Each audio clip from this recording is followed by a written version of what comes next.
Senhores, boa noite. Obrigada pela presença de todos. Meu nome é Juliana Plácido, eu sou a coordenadora jurídica da Federação Catarinense de Municípios. Esta aqui é mais um evento do canal FECAM. Vamos falar hoje sobre eleições municipais 2020 e desafios eleitorais frente à administração do Covid-19 nos municípios. Nossos palestrantes hoje será o nosso presidente, prefeito Orildo Cervegnini, e a doutora Marilda Silveira, coordenadora regional de transparência eleitoral, membro da ABRADEP e do IBRAD. Eu passo a palavra agora para o nosso presidente, prefeito Orildo.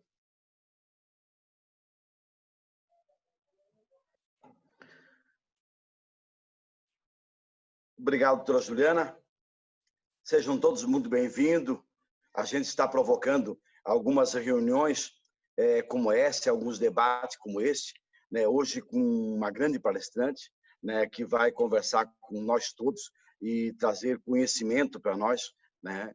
Eu faço esta fala de início mais para dar as boas-vindas a todos, cumprimentar a todos, agradecer pela presença de todos, né?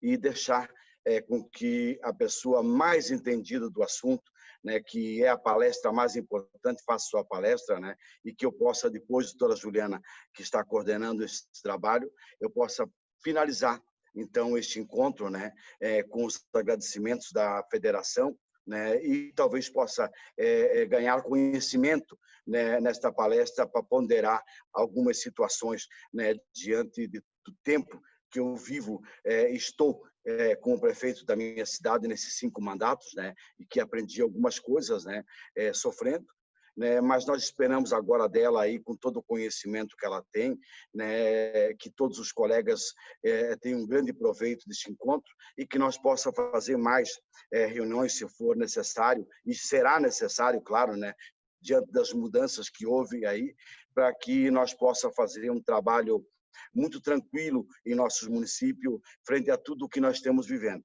Nós estamos vivendo um momento diferenciado na vida de Santa Catarina, na vida do nosso país, mas especialmente Santa Catarina, né, que além da doença, nós então enfrentamos agora este grande vendaval, este grande ciclone que quase que arrasou o nosso estado, digamos assim, né, para ser coerente com a situação, e até hoje estamos fazendo levantamentos, né, e ao mesmo tempo estamos vivendo um momento eleitoral, que se aproxima muito rapidamente dos dias de convenção, de como fazer. Estamos vendo ataques muito grandes, onde estão usando uma coisa muito triste, que é a doença, que é a pandemia, para fazer política. Então, esse debate de hoje, esse encontro de hoje, as informações de hoje, é para que saiam algumas orientações de como nós agir, certo? No sistema eleitoral, não sair fora da regra, não ter problemas amanhã ou depois com a justiça, certo? E, ao mesmo tempo, estar frente a todos os enfrentamentos do dia a dia de um gestor ou de uma gestora. Então, doutora Juliana, eu devolvo a palavra para ti, certo? Para que coordene os trabalhos, entendeu? E eu vou estar aqui como espectador para aprender um pouquinho e, de repente, lá no final, eu possa contribuir. Obrigado. Perfeito, muito obrigada, presidente. Eu também quero ressaltar aqui a presença e a colaboração do meu colega, Dr. Luiz Magno, meu parceiro, e também ressaltar a presença e pedir, doutora Marilda, que antes da sua fala, a gente dê um espaço para a nossa querida deputada Carmen Zanotto, que falou muito bem na reunião anterior que nós estávamos tendo sobre saúde. Deputada Carmen, o nosso presidente, a diretoria, pede que a senhora faça um resumo do que foi a última reunião, se fosse possível. Está no mudo, deputada. A gente não consegue te ouvir. Agora, pronto, desculpa.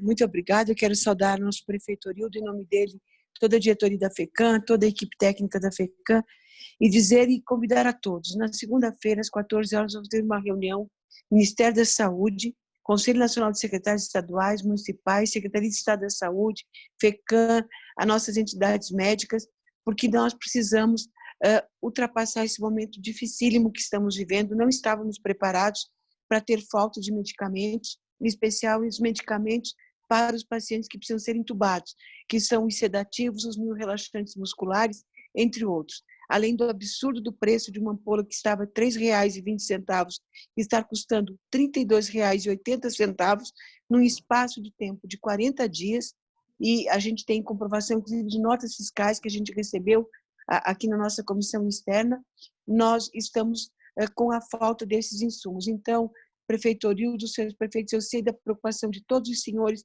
com esta questão. Eu expliquei na reunião anterior que agora faltam habilitar mais 45 leitos que chegaram esta semana aqui em Brasília. Temos 570 habilitados de UTI, mas vamos habilitar todos os leitos que forem necessários. Então, a reunião de segunda-feira é muito importante. Eu sei que o tema principal agora é essa questão com a doutora Marilda, que é fundamental também e muito necessária, porque a vida continua e todos os temas precisam ser tratados, mas a gente está aqui para ajudá-los, eu repito, e quero ajudar muito o nosso Estado e quero garantir, então, que nós não vamos medir esforços, eu falo aqui em nome da bancada, mas também como relatora da comissão externa, por ser enfermeira e por saber o que é você manejar um paciente grave de UTI sem os medicamentos necessários e na quantidade necessária para que ele possa não ficar brigando com o respirador. Nós já estamos com pacientes brigando com o respirador em Santa Catarina. Fiz um apelo ao prefeito Orildo para que a gente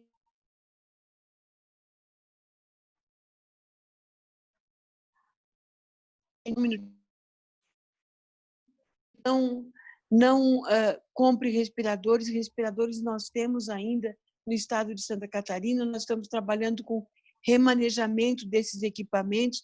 A reunião de hoje foi alterada a pauta, porque era uma outra pauta, para que o Ministério da Saúde apresentasse o panorama nacional e a gente fizesse solidariedade, gente. O que é solidariedade? O hospital que tem estoque para 30, 60 dias, ceda esse estoque para o hospital que está com seu estoque zerado.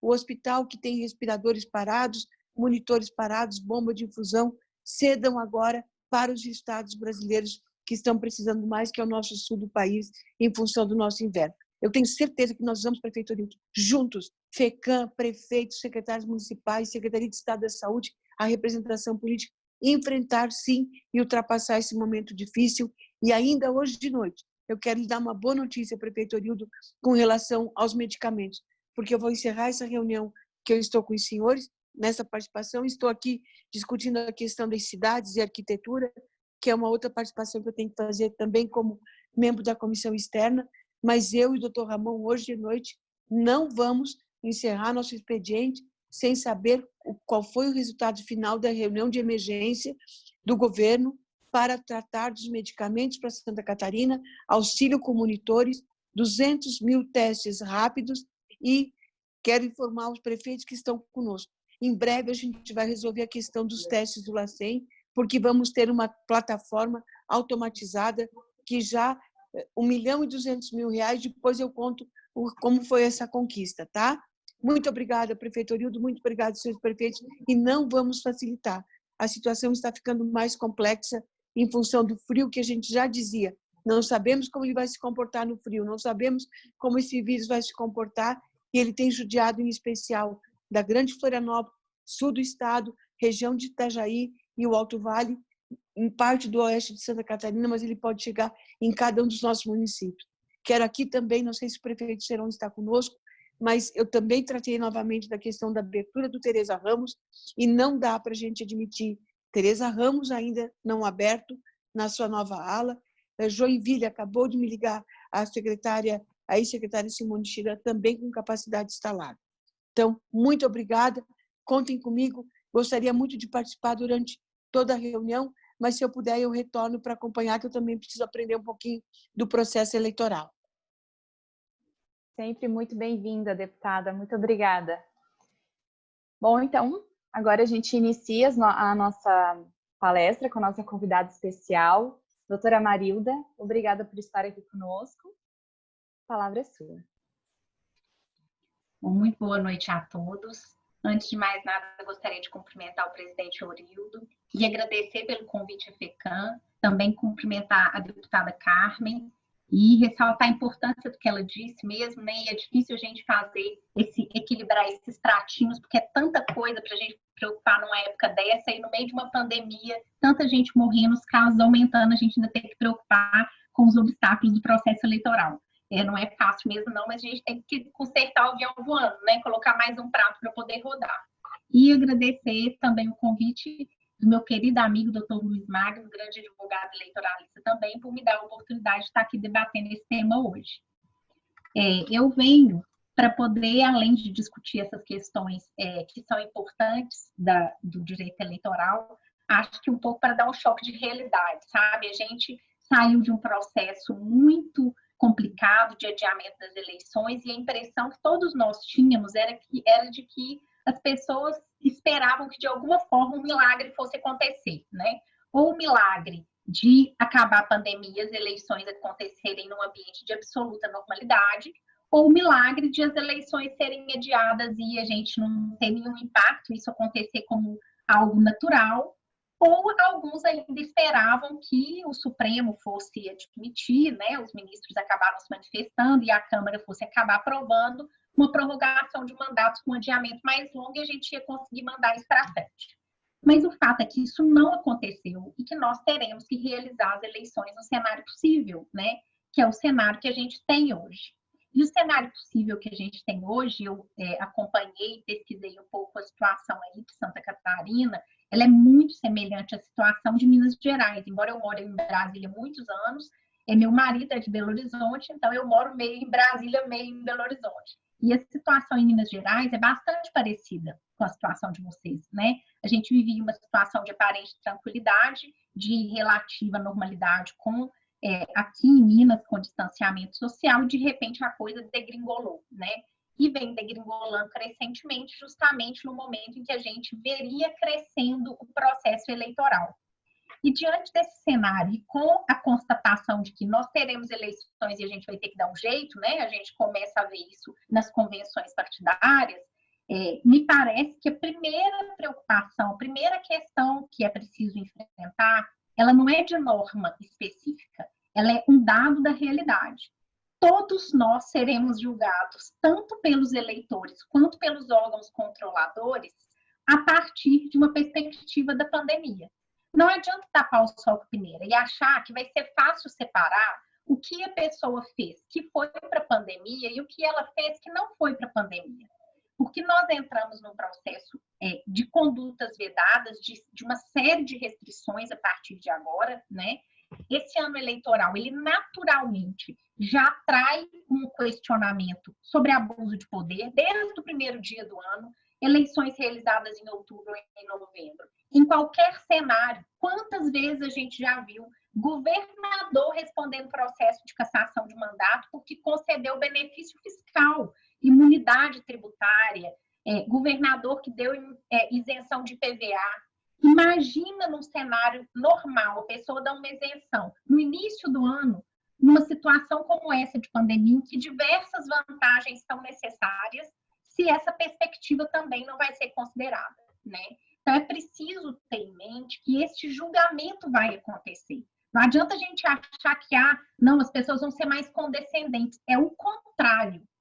Quando a gente tem um cenário de restrição, a tendência, tanto das pessoas quanto dos órgãos controladores, é de ser mais atento. Porque tudo que a gente ouve hoje a gente tem que prestar muita atenção no que as pessoas estão fazendo só porque é pandemia ou no que elas estão se aproveitando do momento da pandemia para poder praticar algum ato administrativo, algum ato político para atrair vantagem. Isso significa o que na prática?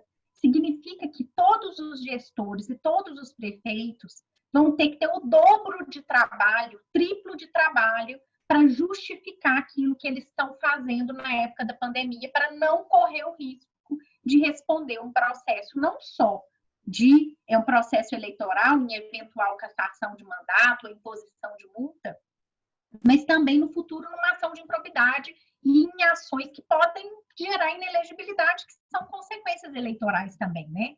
Aí você me pergunta, mas tudo bem, eu já sei que o negócio degringolou, que a gente vai ter que fazer eleições de qualquer jeito. Eu sei que a situação tá feia, porque todo mundo vai se perguntar 1000 vezes se o que eu estou fazendo não é por causa da pandemia, e que eu tenho que ter o triplo de cuidado. Mas o que significa ter esse triplo de cuidado? Bom, mal ou bem, o Supremo Tribunal Federal deu para a gente um caminho. Bom ou ruim, é o caminho que a gente tem. E qual foi o caminho que o Supremo deu para a gente? O princípio da precaução. O que é o princípio da precaução? Eu não posso tirar nada da minha cabeça. Eu sei muito bem, eu nasci, meus pais moram no município de 24 mil habitantes, que os municípios não têm estrutura para poder fazer a mesma coisa que a capital faz, que o governador faz. Mas vai ser preciso fazer um esforço para dar conta disso agora na época da pandemia. Porque o que o Supremo disse? O Supremo diz que diante de uma situação de dúvida, se o gestor não sabe do que a decisão que ele tem que tomar, vou dar um exemplo. A gente está vendo aí um monte de medicamentos surgindo que nem doido aí para poder tratar o Covid, né? Eu, Marilda, sou advogada. Meu marido é médico, mas ele é médico oncologista. Ele entende disso? Você que é prefeito, que não é médico, não é da área da saúde, não. Como que vai se tomar uma decisão de comprar medicamento X ou Y, o volume X ou Y de medicamento, distribuir como isso para as pessoas? Se eu não entendo nada disso, eu sou prefeito. Né? Às vezes eu sou secretário e também não tenho informação na área de saúde. É preciso ouvir quem tenha. Porque se você não ouve, mas eu não tenho ninguém aqui, tem jeito, não vou ouvir, não vou fazer, como é que vai ser? Tem uma consequência. Pode fazer? Pode. Mas qual é a consequência? Se der certo, tudo bem. Seguimos a nossa vida, ninguém vai ter problema. Mas se der errado, o Supremo diz que isso vai ser considerado erro grosseiro. Então, quando você toma uma decisão agora na época da pandemia, ter o triplo de cuidado é não só justificar para a população, não só você achar que está fazendo melhor na sua cabeça, não só ouvir o seu entorno político de confiança, mas é tomar uma decisão que seja cientificamente justificada, ou que seja justificada por um critério técnico de alguém que entende daquilo que está falando. Mas aqui no município não tem uma comissão, um infectologista, não tem problema. Faça o que é possível e explique isso, inclusive. Não tem nada mais que salve o gestor do que a motivação de um ato. Todo mundo compreende que no município de menos habitantes, de 20 mil, de 10 mil, de 5 mil habitantes, não tem uma comissão de infectologistas. Isso também precisa ser explicado na tomada dessa decisão. Então, o primeiro ponto para que eu chamo atenção é isso. É preciso ter cautela nas decisões, porque elas serão julgadas de acordo com o momento da pandemia. As pessoas vão julgar os gestores, não só pelo resultado, porque muitas vezes a gente não vai ter resultado, a gente nem sabe, né, se vai ter resultado, mas pelo que ele está fazendo no curso do processo da pandemia. Este julgamento também será feito pelos órgãos de controle, incluindo a Justiça Eleitoral. E a forma de se defender disso, que solucionar não tem jeito. Se defender, a forma de se defender disso é justificar os atos que forem tomados no curso da pandemia. E nesse cenário, aí eu aponto uma segunda questão, é preciso considerar que, depois de muita discussão e peleja, apesar de cenários se desenrolar e se apontar para um caminho diferente, o governo federal acabou ficando com a parte melhor, que foi distribuir recursos para as pessoas. E a parte que era pior, ele acabou não fazendo, que era tentar organizar todo mundo. Ele simplesmente abriu mão disso, na verdade, se omitiu, jogou a culpa para cima dos prefeitos e dos governadores, e os prefeitos ficaram com o lado ruim, que é dar notícia ruim para a pessoa que ela vai ter que ficar em casa, que ela não vai poder circular, etc. e tal. Tem solução para isso? Não tem. É preciso lidar com o dado da realidade. O milagre não vai acontecer. Isso vai repercutir no processo eleitoral. Por quê? Porque o prefeito, ele é gestor da crise. E ainda que a gente queira que os governadores tomem uma decisão, que eles descentralizem a decisão. E em alguns estados, eu sei que aí em Santa Catarina isso aconteceu, tem órgãos decisores intermediários. Esses órgãos, eles não têm competência para fazer isso. E é natural que eles joguem para o colo do prefeito. Foi isso que o Supremo decidiu. Porque é assim que a nossa Constituição diz que é para ser. O prefeito, ao longo do processo eleitoral, ele vai ter que decidir como funciona o município. E olha a zebra que é isso num município, sobretudo, que tem reeleição. Ou no município em que o prefeito apoia alguém. Ninguém é mais esperto do que o outro. A Justiça Eleitoral está vendo isso. As pessoas que estudam direito eleitoral estão vendo isso. E os seus adversários e a situação e a oposição também estão vendo isso, né? Quando, durante o processo da pandemia, concomitante com o processo eleitoral, essas decisões forem necessárias, também será necessário fundamentar uma decisão. A emenda constitucional, que é a 107, a nova, ela fala em parâmetros técnicos estaduais e federais. Isto não exclui a competência e a necessidade do gestor tomar a decisão. Com ou sem aumento dos casos, vai haver campanha. Em certos momentos, haverá necessidade de se limitar a circulação de pessoas. E limitar a circulação de pessoas significa afetar a campanha eleitoral e o planejamento de alguém que está querendo fazer um comício, uma reunião, alguma coisa. Isso significa que essa pessoa vai acusar o gestor de estar fazendo aquilo ou para se beneficiar ou para prejudicar alguém. É preciso partir deste pressuposto, porque isso não vai mudar.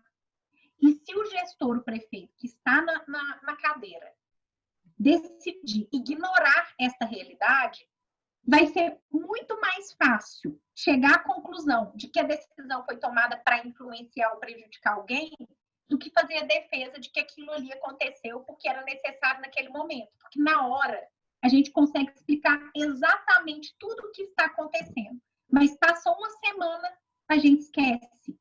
É para isso que existe motivação dos atos administrativos. É para isso que a gente tem que explicar as coisas na hora que acontece. Não foi o direito administrativo e o direito eleitoral quem surgiram com a ideia de que a gente tem que explicar as coisas na hora, e a gente chama isso de motivação contemporânea do ato administrativo. Que é uma coisa complicada e que nada mais é do que explicar o que está acontecendo na hora. Porque a gente esquece. Imagina daqui a 2 meses, quando estiver lá perto da eleição, alguém entra com uma ação de investigação judicial eleitoral e você tem que explicar por que fechou ou abriu tal coisa 2 meses atrás.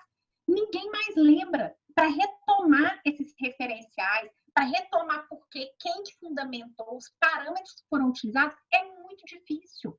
Então, se eu pudesse resumir isso tudo em uma dica faça parecer para tudo, com o que tem. Não tem que trazer um infectologista da China, um especialista, faça com o que tem. Dê a explicação que você pode, que é possível naquele momento, com as pessoas que têm um conhecimento mais apurado daquilo que você tem que decidir, no lugar em que você está. Lá, quando eu também tinha um tio médico, e ele era o cirurgião, o cara do IML, o perito, o que fazia o ultrassom. Ele fazia serviço de 10 médicos na cidade, lá em Bambuí. No dia que ele morreu, eles tiveram que contratar 7 pessoas. E não tem mais como fazer cirurgia nem de apendicite lá na cidade. E, diante desse cenário, o que o prefeito vai fazer? Vai implorar um cirurgião, nem pagando caro o povo vai, mas não, tem que lidar com a realidade, ali, com o que é possível, né? Então, é isso que a gente está vivendo. Tem que lidar com o que é possível, mas esse possível significa encarar a possibilidade de uma responsabilidade. Então, é preciso ter em mente esse fator. Vamos ter que tomar decisões de fechamento, de abertura de restrições durante o processo eleitoral. Isso afeta a campanha alheia. Eu serei acusado de estar prejudicando alguém ou me beneficiando. E a forma que eu tenho de me defender é explicando e justificando o que eu estou fazendo. Não parta do pressuposto de que alguém vai ser mais bonzinho com você porque a gente está no meio da pandemia. Pelo contrário, não vai. A pandemia vai causar um tumulto maior no processo eleitoral. Terceiro ponto, as condutas vedadas. Durante um processo eleitoral normal, quem está sentado na cadeira ou é agente público concorrendo e pode praticar algum ato em seu benefício, porque está na cadeira ou é servidor público, tem uma série de restrições já. Todo mundo sabe que não pode fazer propaganda institucional 3 meses antes das eleições, que tem limite de gastos com publicidade institucional, que agora a emenda 107 modificou um pouco, né, permitindo que a gente faça essa publicidade no segundo semestre do ano, né, que começou agora em julho, e que no primeiro semestre mudou um pouco a regra de contagem para 4 meses, para aumentar um pouco tanto que se pode gastar, que eu não posso demitir nem contratar. Imagina isso agora, nesse período de pandemia, que é quando eu mais vou ter que distribuir bem, eu mais vou ter que fazer propaganda institucional, eu mais vou ter que beneficiar ou prejudicar pessoas. Este problema da conduta vedada, que num momento regular é problemático, né? É uma pedra no sapato do gestor, agora se multiplica por 10 vezes pior. E não tem jeito de parar de ter que tomar decisões sobre distribuir ou não determinado alimento. Então, as crianças estão na escola, a escola fornece merenda para os alunos durante as aulas. As aulas foram suspensas, ou se não foram, poderão ser suspensas. Como é que eu faço com essas crianças que não têm mais merenda e não vão ter comida em casa? Eu vou ter que tomar uma decisão a esse respeito. E lá na lei eleitoral fala, no parágrafo 1073, que não pode fazer distribuição de bens, né? Ah, mas está claro que está na época da pandemia, eu posso fazer. Eu, Marilda, acho que tem menor dúvida, eu acho. O Luiz, tem certeza que o Luiz também acha que é uma situação de calamidade e que ela justifica isso. Agora, o juiz eleitoral e o seu órgão controlador vão acreditar nisso? Eles não dependem, para acreditar nisso, não depende da sua boa-fé. Cada município está de um jeito. Ele não sabe se você suspendeu a aula para poder suspender a merenda, para distribuir a comida, para chegar na casa da criança, para você ter o voto daquela pessoa que está lá em casa. Ele só vai saber se essa decisão for tomada com base na realidade local que for explicada nesse ato administrativo. Então, o que me parece merecer cuidado nesse aspecto da conduta vedada? Em primeiro lugar, distribuição de medicamentos. O SUS tem um critério de distribuição de medicamentos. Não será a primeira e a segunda vez que alguma pessoa responde um processo eleitoral por encaminhamento de paciente. Tem 1 tonelada de ações no TSE de vereadores que respondem à ação de abuso de poder e improbidade administrativa depois, por conta dessa história de encaminhamento de paciente.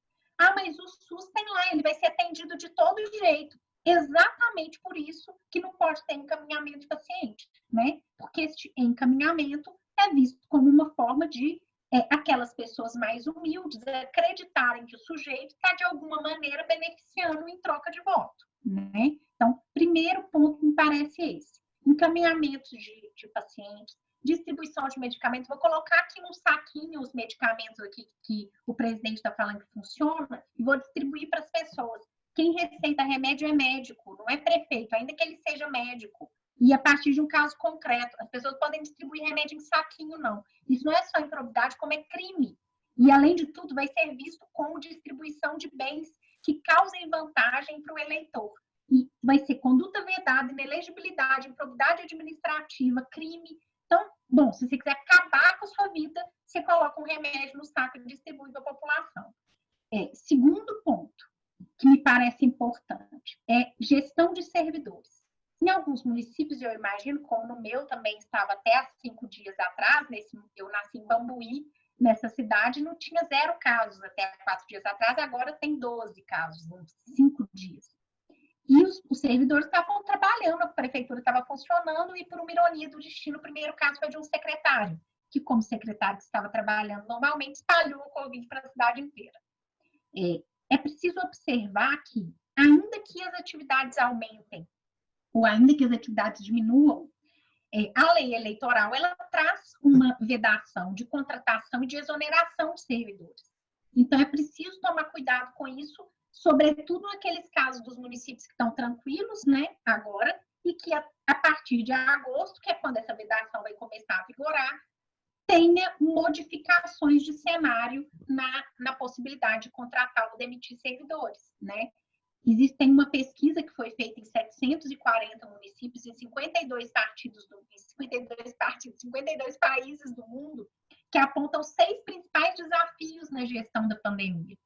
E o primeiro desafio, o primeiro e o segundo, na verdade, é o trabalho remoto, trabalho eficaz remoto dos servidores e a manutenção da comunicação eficaz entre esses servidores, que é exatamente algo que toca essa necessidade de contratar ou não mais gente durante a pandemia, né? Então, é preciso tomar muito cuidado com isso.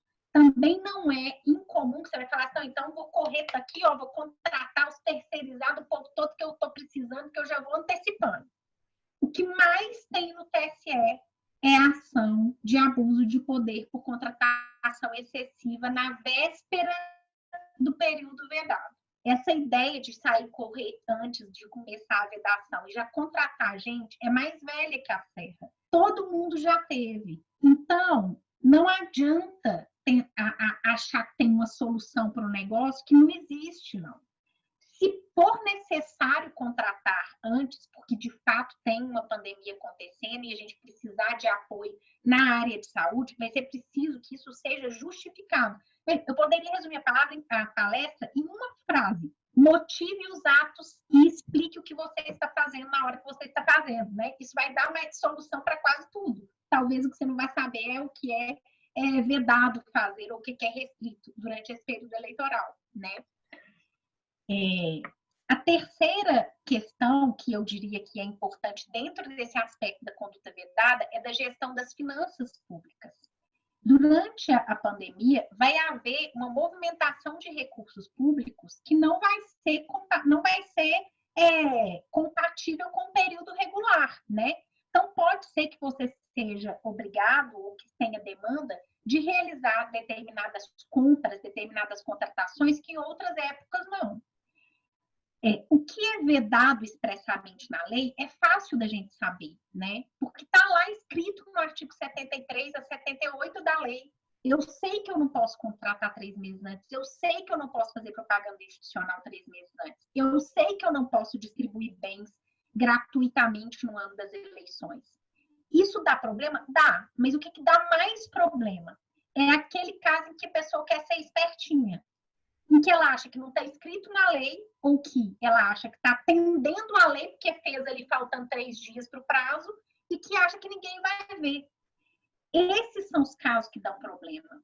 Porque o que faz a conduta ser considerada abusiva não é simplesmente eu pedir voto e vincular ela diretamente a um apoio da pessoa. Isso que precisa para condenar é compra de votos. O que faz essas condutas serem consideradas abusivas é esse benefício eleitoral, é o intuito, a pretensão desviada de buscar apoio das pessoas por meio de uma ação que é aparentemente lícita, né?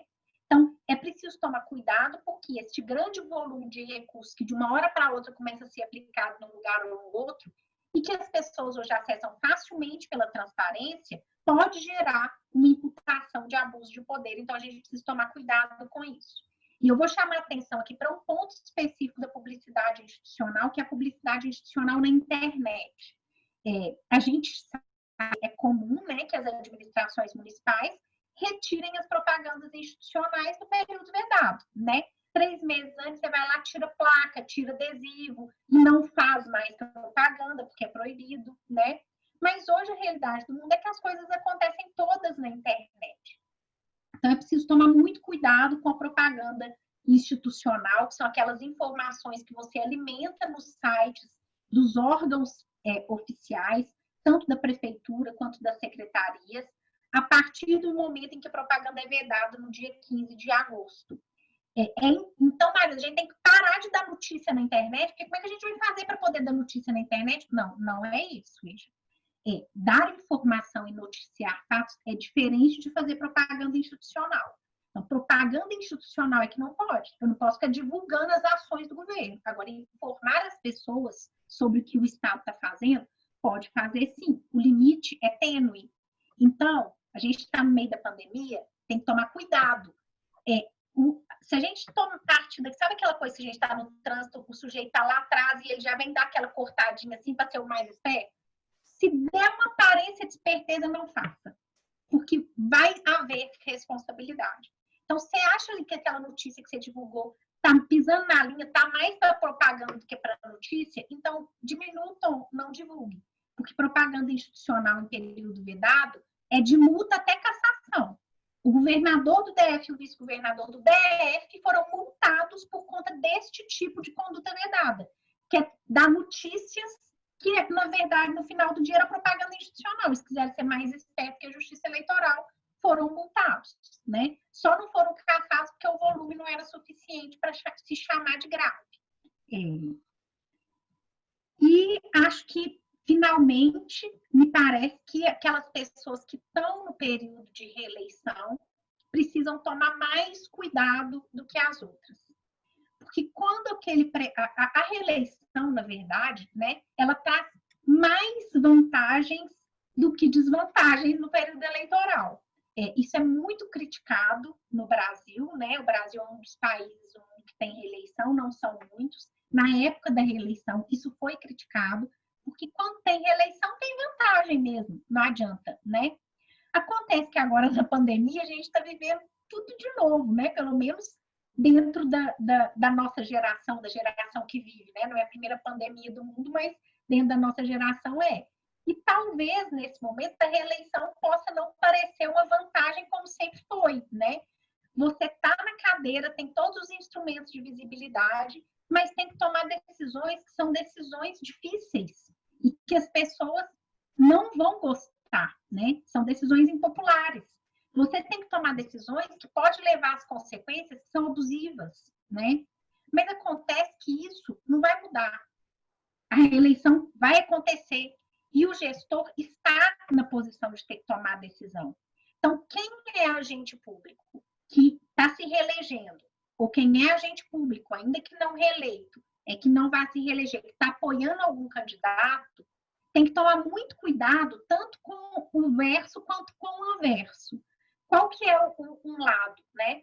Um lado é tomar a decisão, que foi o que a gente viu até agora, no sentido de buscar um apoio, uma vantagem que ajude na reeleição. E, de outro lado, é acabar deixando de tomar uma decisão para não contrariar as pessoas, né?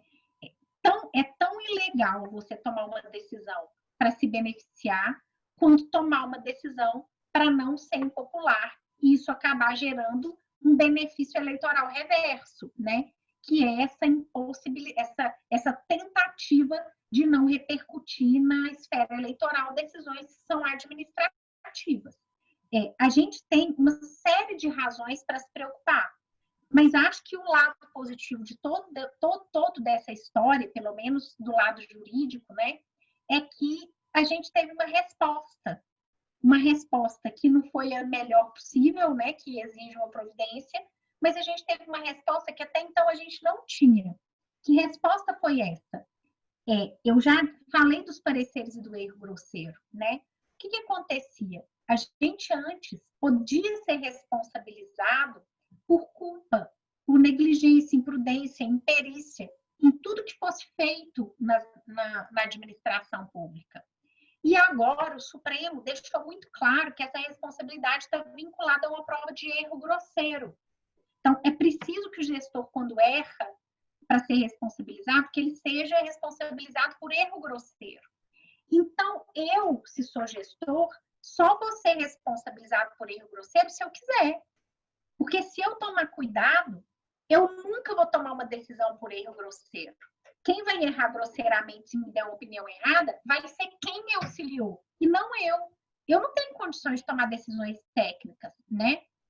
Agora, o que a gente precisa ter em mente, e aí esse me parece o último ponto relevante, é que esta decisão do Supremo, que ajuda, óbvio, que foi uma decisão importante nesse período para nortear a segurança jurídica, ela não se aplica à justiça eleitoral. Justiça eleitoral tem nada a ver com erro grosseiro.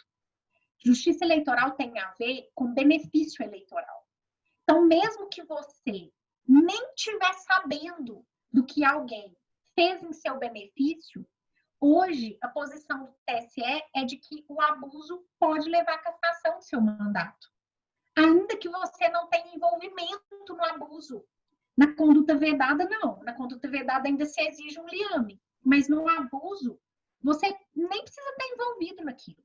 Então, de um lado, você tem que guardar que precisa se resguardar com pareceres técnicos para não ser responsabilizado por erro grosseiro. E, de outro lado, você tem que se preocupar com a justificativa, que é a finalidade eleitoral. Isso não tem a ver com erro grosseiro. Isso tem a ver com a finalidade do ato que você está praticando. Pode ser o ato mais certo ou mais errado do mundo, mas a aparência da finalidade eleitoral é que vai fazer a justiça eleitoral agir ou não nesse caso, independentemente da intenção ou do erro ou do acerto, né? Então, aquele caso lá do sujeito que deu um benefício fiscal, que deu uma imunidade, ou do prefeito que está distribuindo a cloroquina no saquinho, né? Quantas vezes a gente não viu isso acontecer agora nesse período? Por mais bem intencionado que essa pessoa esteja, por mais que seja a intenção do sujeito de não, mas quem não quiser não toma, assim, é consentimento informado. Além de estar errado, né? Porque isso é erro grosseiro, a distribuição de bens durante o período eleitoral traz vantagens. E por isso que isso é proibido, né? Se há necessidade de distribuição de bens, seja qual for, da merenda ao medicamento, isso vai precisar ser especificamente justificado. Então, de tudo que foi dito, eu acho que vou ressaltar duas conclusões. A primeira delas, nós seremos julgados pelo período da pandemia e não seremos julgados com benevolência. Pelo contrário, a gente vai ser julgado com rigor, tanto pelos eleitores, que é um problema do político, né, que é alcançar voto, mas quanto pela justiça eleitoral nos processos que eventualmente se venham a responder. E há uma expectativa de que esses processos aumentem, porque os adversários não vão deixar isso passar, né? E, em segundo lugar, o que eu faço, Marilda? Eu desisto, largo a mão, levanto agora e já peço minha desfiliação ou eu renuncio aqui mesmo? Não. A segunda coisa é como buscar uma solução mínima para isso, né? Uma forma de me defender, porque esteja consciente. Não ter problema não existe essa possibilidade. Problemas acontecerão, haverá judicialização, haverá contestação, o Ministério Público vai estar na sua cola, se já não está, é um milagre da vida. Isto vai acontecer, se não for com o Ministério Público, será com o adversário. Então, você já tem que ter isso como um pressuposto. Não será como sempre foi, não vai passar batido. Então, você tem que se preparar para isso. Como tenha justificativa para tudo que você está fazendo. Não só porque no futuro isso será cobrado, daqui a 5 anos, quando você nem for mais prefeito, se não tiver ganhado, ou mesmo que você for tiver na cadeira de novo, se não for ainda, se tiver ganhado, o Tribunal de Contas, o Ministério Público, o juiz não vão lembrar que foi pandemia 5 anos atrás. Eles vão te julgar com os olhos lá daquele momento. E você vai ter que dar um jeito de explicar o que você fez lá atrás, quando você acha hoje, fala assim, não, mas todo mundo está sabendo, né? Ninguém vai saber disso. Mesmo lá na frente. Mas ainda que não fosse lá para frente, daqui 5 anos você nem se eu estou vivo, se eu estou morto. Daqui a 3, 4 meses, você vai ter que justificar isso para a Justiça Eleitoral. Então, todas as contratações que se fizer, a propaganda institucional que foi essa excepcional da época da pandemia, as distribuições de bens de qualquer natureza, como eu disse, da merenda até o medicamento, vantagens que se dá ao eleitor, disse aqui do encaminhamento de médicos, não faça. Contratação e demissão de servidores públicos. Se atente mesmo antes do prazo, que é só 15 de agosto agora, né? Porque essas contratações anteriores também são problemáticas. Qualquer tipo de contratação, de realização de obra fora do padrão nesse período da pandemia, explique, porque isso vai dar problema. Então, vamos ser julgados, explique para que você tenha defesa para isso. Acho que eu passei muito meu tempo, né? Mas é muita coisa. Desculpa, gente. Muito obrigada. De nada, Marilda. Muitíssimo obrigado. por estar conosco, por dedicar seu tempo graciosamente para compartilhar seus conhecimentos. Sem dúvida alguma, a forma com que, quando a senhora explica esses aspectos, foi de uma clareza assim, absolutamente ímpar. Muitíssimo obrigado pelas advertências feitas, e em especial por conseguir traduzir numa linguagem clara e, ao mesmo tempo, precisa do ponto de vista técnico. Acho que é uma das excepcionais virtudes da professora Marilda, que ela é uma administrativista de escola, fez mestrado e doutorado em Direito Administrativo e uma das principais eleitoralistas do país. E consegue, ao mesmo tempo, deixar esses títulos de lado e conseguir comunicar com uma clareza ímpar. Eu queria ser assim quando crescesse. Doutora Marilda, eu acho que tem duas coisas que como havia dito, de que será julgado pelo enfrentamento da pandemia. Nesse ponto, eu queria fazer duas provocações ou dois esclarecimentos específicos. Não ficou tão claro, eu queria talvez explicasse um pouquinho para nós, o que é exatamente aquela questão do reverso, né? Porque, de um lado, por exemplo, vamos lá, no meu município não tem tantos casos, ou eventualmente eu estou preocupado com o impacto econômico, com a avaliação da crítica que as pessoas fazem com relação a esse isolamento. Em que medida exatamente essa adoção de uma postura mais, entre aspas, vou chamar assim, complacente com a sociedade, no sentido de não adotar medidas duras de restrição, ela pode ser vista como um benefício eleitoral? Às vezes talvez possa ter uma certa dificuldade de conseguir fazer com que compreender de que forma não adotar uma medida rígida pode ser vista pelo eleitoral como um benefício eleitoral. Na sua percepção, como é que isso poderia ser caracterizado para que a gente consiga entender melhor essa questão, essa percepção da finalidade eleitoral quando eu não adoto medidas restritivas? Como assim? Então, Luiz, a gente estava até discutindo isso aqui ontem, porque meu marido, que não é advogado, nem médico, já diz, não entende nada, mas o pai dele foi prefeito, então ele gosta mais de política do que eu. Por incrível que pareça, eu detesto política. Eu falo que é onde a gente ganha o pão, a gente não come a carne. Meu marido ama, ele foi presidente de associação, essas coisas, e ele chegou, mas que eu estou indignado porque fulano falou que vai abrir morra quem morrer e que ele não vai colocar essa conta no colo dele, e ele não quer ser em disposição com a população. Então, veja, a gente tem aqui, entre as condutas vedadas, uma conduta vedada que é a publicidade de políticas públicas, né? E aí, quando essa conduta vedada foi feita, o que o legislador estava pensando? Qual que é a política pública que mais um gestor pode querer dar publicidade em favor dele? A distribuição de bens. Então, quando eu faço a distribuição de cesta básica, ou quando eu faço a distribuição de casas, de lote, um programa social e tal, a tendência é que se dê grande publicidade a isso. Mas a gente já viu aqui que aquele rol que está lá na lei, ele não é exaustivo, né? Eu posso olhar para um cenário que não está previsto na lei especificamente, e aí a lei, muito sabiamente, né, o legislador que não é bobo, o que ele pensou? Não consegui elencar tudo, vou criar uma hipótese aqui que é aberta e o juiz é quem vai julgar. Qual que é essa hipótese aberta? É a hipótese do abuso de poder, né? Abuso de poder político, econômico dos meios de comunicação. Então, acho que nesse caso vai depender muito do caso concreto. Essa pessoa que fez esse comentário, ela não brilhou muito não, né? Acho que assim, não pensou muito para poder falar isso, porque tudo depende da forma de comunicar, e é claro que depende do caso concreto, porque as decisões não é uma decisão fácil.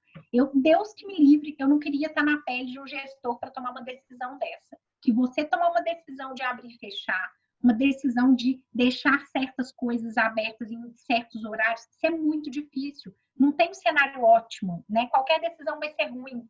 Mas quando o sujeito deixa claro que aquilo ali não está sendo feito, porque ele não quer se indisposição, e dentro de um parâmetro de normalidade, entre outros, que a gente tem 5.000 municípios, né? Tem 5.000 parâmetros de comparação, 5.000 decisões sendo tomadas, 27 em âmbito estadual, e o governo federal dando mau exemplo. Então, a gente tem parâmetros claros. E o juiz, ele tem esse parâmetro também. E ele vai saber se aquela decisão, dentro de um parâmetro objetivo, foi tomada a partir de critérios objetivos, né? E aí a gente vai passar para a segunda pergunta, que é: eu não tomei essa decisão mesmo devendo tomar, com a decisão errada. Em que momento isso deixa de ser só improbidade administrativa, por exemplo, e passa a ser um ilícito eleitoral, né?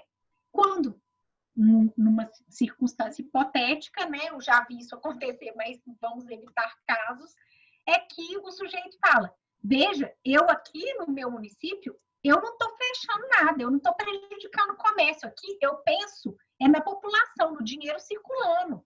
E eu que o povo que morre gente todo dia, que morra mesmo. Aqui, se você votar em mim ou se me apoiar, se continuar a minha gestão, assim vai ser. Nós vamos continuar dando prioridade para a economia, o pessoal tem que trabalhar, deixa o povo trabalhar. Isso, evidentemente, é uma forma de tomar uma decisão técnica ou atécnica com um benefício, com uma pretensão eleitoral, né? É fazer essa publicidade de uma decisão que devia ser administrativa e técnica e dolorosa, né? Não é uma decisão nem para poder ficar se noticiando assim dessa forma. Acho que é isso. Esse anverso é esse. Porque quando você toma decisão em benefício, é claro, né? Tá ali meio claro. Agora, quando você deixa de tomar, toda omissão é mais difícil de responsabilizar, né? Sem dúvida. Agora, vamos mudar um pouquinho a pergunta, doutora Marilda. Eu queria fazer um questionário também no sentido oposto, né? Por exemplo, a gente sabe o quanto os protocolos de saúde recomendam o distanciamento social e o quanto as máscaras elas são eficientes, eficazes para conseguir conter a propagação nos espaços públicos.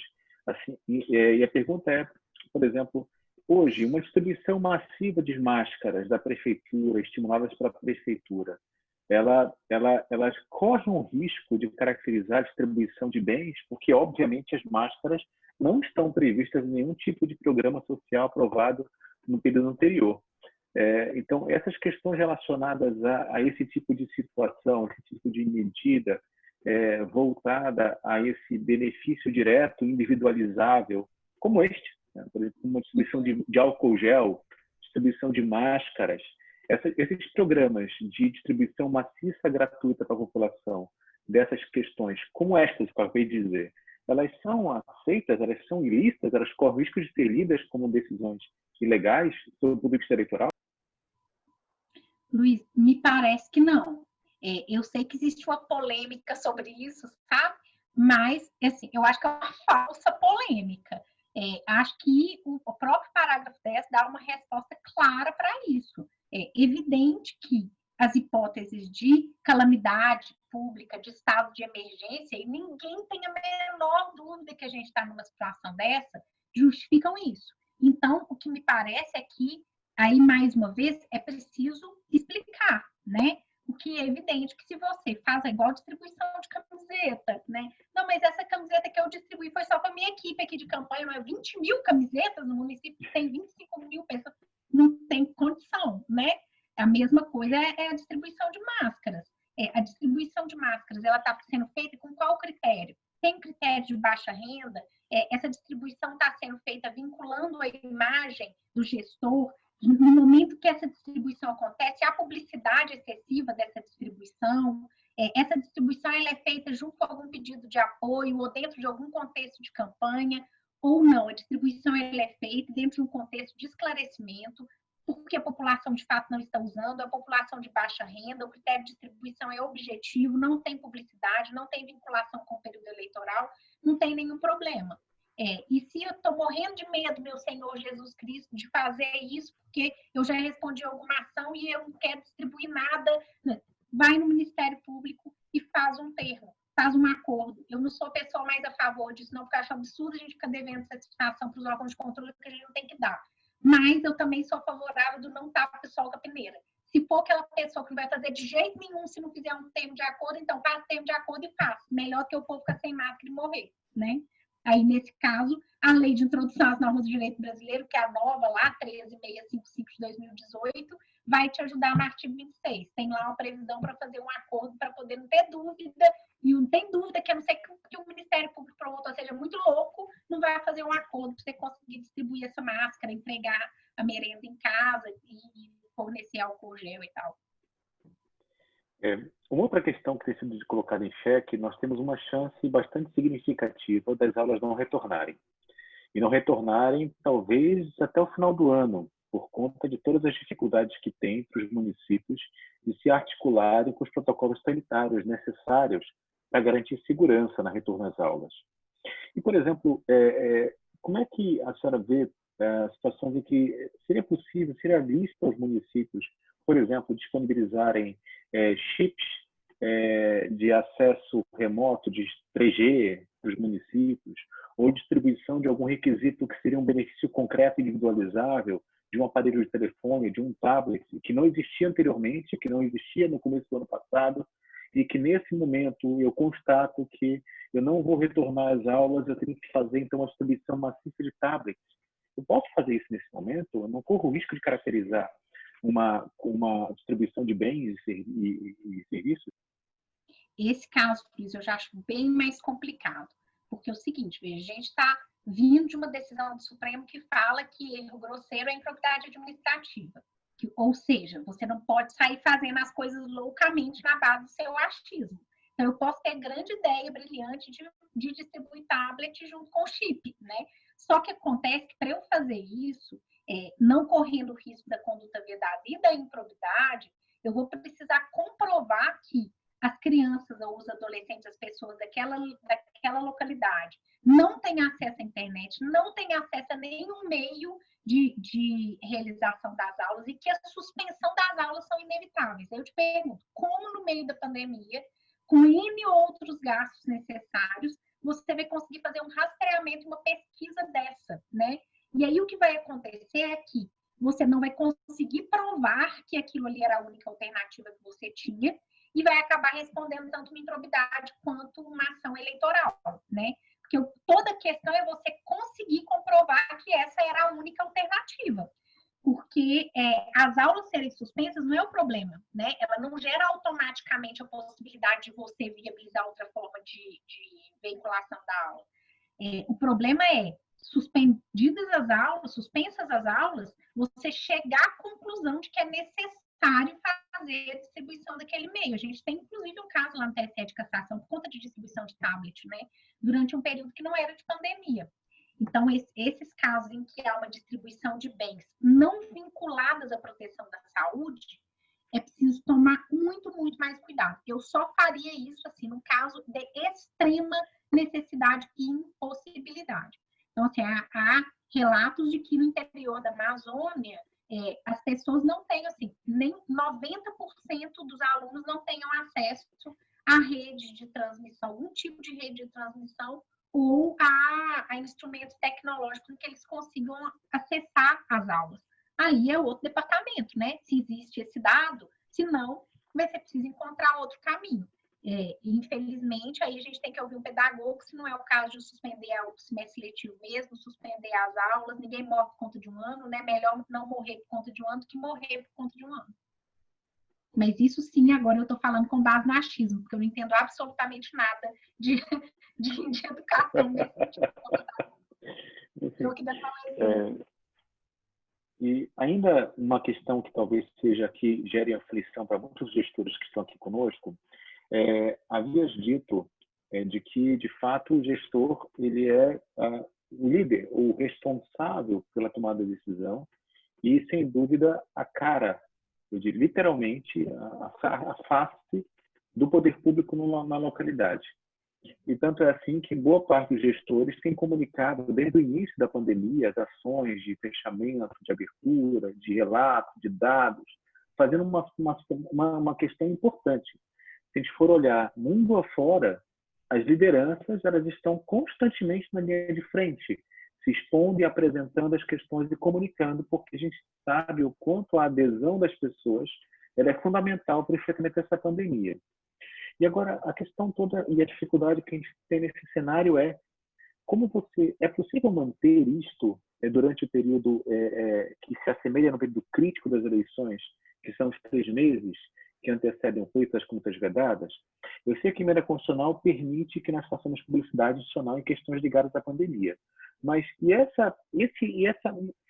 é possível manter-se porta-voz das ações municipais no que diz respeito à combate à pandemia, nesse cenário de risco de individualização, de pessoalidade e de parecer um favorecimento, uma hiperexposição? Qual é a sua percepção sobre isso?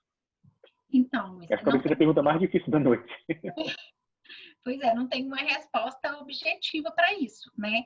Mas eu vou te responder a mesma coisa que eu respondo a todos os meus clientes. É cautela.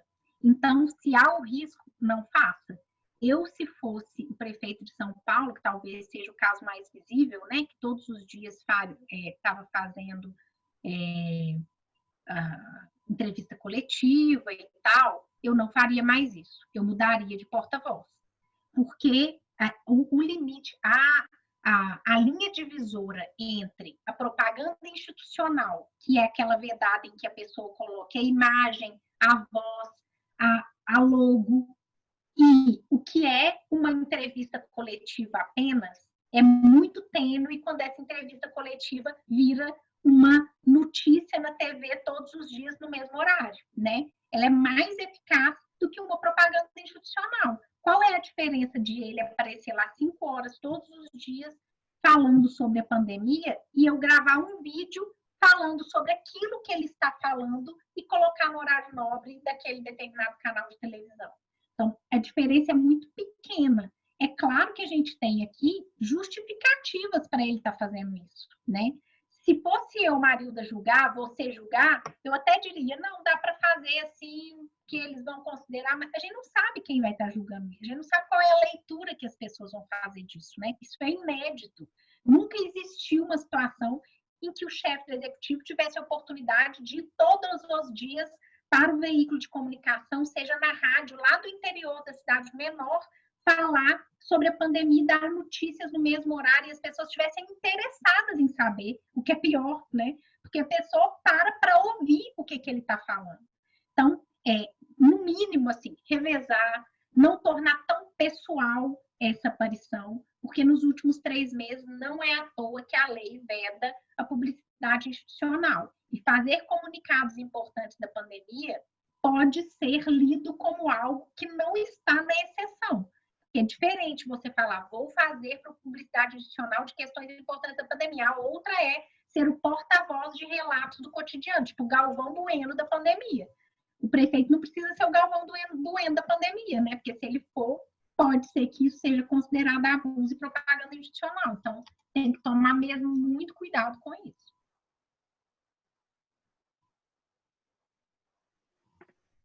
E se você... mais uma pergunta, mais uma provocação, uma reflexão. Agora, voltando para a questão do erro grosseiro e voltando para a questão da necessidade de fundamentar, de explicar, de motivar. Bem, aqui em Santa Catarina, nós temos um modelo de regionalização do processo decisório, o que está numa dificuldade de conseguir estabelecer quem decide o que, até onde vai essa decisão. Mas, assim, não sei se... Mas a semelhança, talvez, de São Paulo, em certa medida, também tem uma ferramenta estadual, que são bandeiras, que são áreas das regiões de saúde em que nós temos um risco maior ou risco menor em relação às questões ligadas à pandemia. E com algumas recomendações de ações, que não são estritas do tipo abre e fecha tal coisa, mas com recomendações de ações para que endureça ou não alguma questão referente a isolamento social, a questão de medidas sanitárias de restrição de locomoção. Na sua percepção, mas ao mesmo tempo não existe uma instância regional decisória. Nós não temos no país, como na Itália, regiões administrativas que têm competência decisória. Nós não temos isso, né? Então, nesse sentido, como é que você entende que deva ser a postura dos agentes locais em relação a essas recomendações de maior rigor, né? Como me importar, né? Eu devo, nesse contexto, tentar seguir essas recomendações ou eu devo resistir a isto? E se eu resistir a isso, o que eu tenho que apresentar?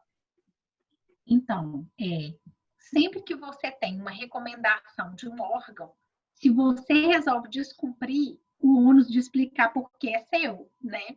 Então, aí é que está aquele negócio que a gente chama chatamente no direito, na filosofia e na sociologia de ônus argumentativo, que é ter o dever, ter o ônus chatamente mesmo. Foi ótimo. Mas é uma chateação, mas que até o ônus é o peso, né? É ter o peso de explicar. Então, se você segue a orientação, você tem backup, né? É igual tomar uma decisão acompanhando o que seu pai acha. Você tem lá, se der errado, é só você gritar pai. Se der errado, é só você gritar órgão que falou que era para eu seguir. Esse órgão intermediário intraestadual, né? Ou o próprio estado, ou subestadual, essas superintendências estaduais. Se você decide descumprir e dar errado, aí você não tem para quem gritar, né? Em caso de descumprimento, a obrigação de dar a explicação é de quem está descumprindo. Se der certo, agradeça a Deus, colhe os louros, né? Agora, se der errado, vai ser uma zebra danada, porque pode esperar responsabilidade. Vai ser preciso conseguir justificar por que descumpriu e por que deu errado, não em razão do seu descumprimento. E, embora esses órgãos de controle, esses órgãos decisórios intermediários, eles não tenham competência constitucional própria, né? Eles não deixam de ser um órgão técnico orientador.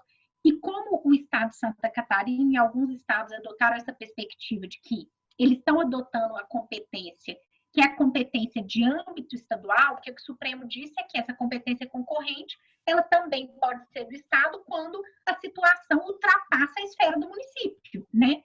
E o que a gente chegou hoje no ponto? A coisa engolou. Então, um município faz uma coisa, repercute no outro, repercute no outro. Então, o Estado tem que entrar. Não é mais um negócio assim, cada município faz o seu aí e a gente vê se dá certo. Se um abre aqui, o outro contamina ali, né? A pessoa contaminou lá em Bambuí em vez de Divinópolis. Isso faz com que o Estado, e fez com que o Estado de Santa Catarina criasse um órgão intermediário que vai orientando as pessoas. Então, esse órgão intermediário, na verdade, ele é o órgão técnico decisor que o Estado de Santa Catarina, a quem ele atribuiu uma competência de dar orientações. Essa orientação não deixa de ser válida, ela é válida, porque ela é um órgão técnico.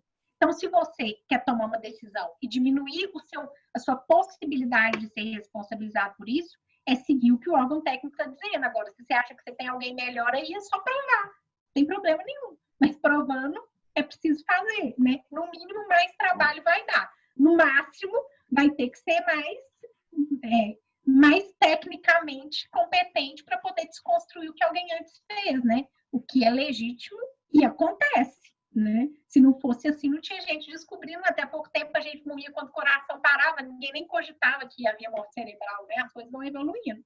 Só que dá trabalho. E tem que ter o trabalho de fazer, né?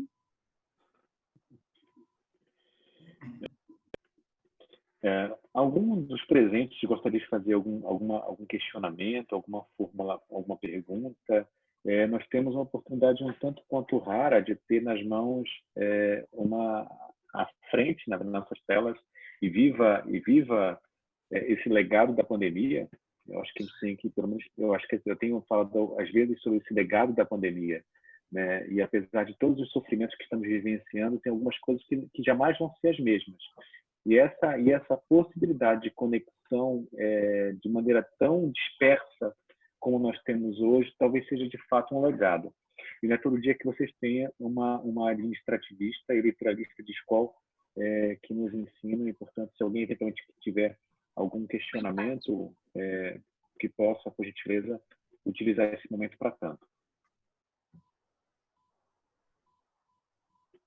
Todo mundo entendeu tudo, não precisa perguntar nada, tá vendo? Eu não quero cansado, tem a opção de perguntinha. Pois não, Rui? Igual a pandemia está acabando, não é porque parou de morrer gente, é porque a gente já cansou, ninguém aguenta mais. Oi, doutora Marida, obrigado primeiramente pela bela retórica de argumentação, muito, muito legal. Mas eu queria arrastar pelo menos uma pergunta para um campo mais pantanoso, e por favor, faça isso como opinião, evidentemente.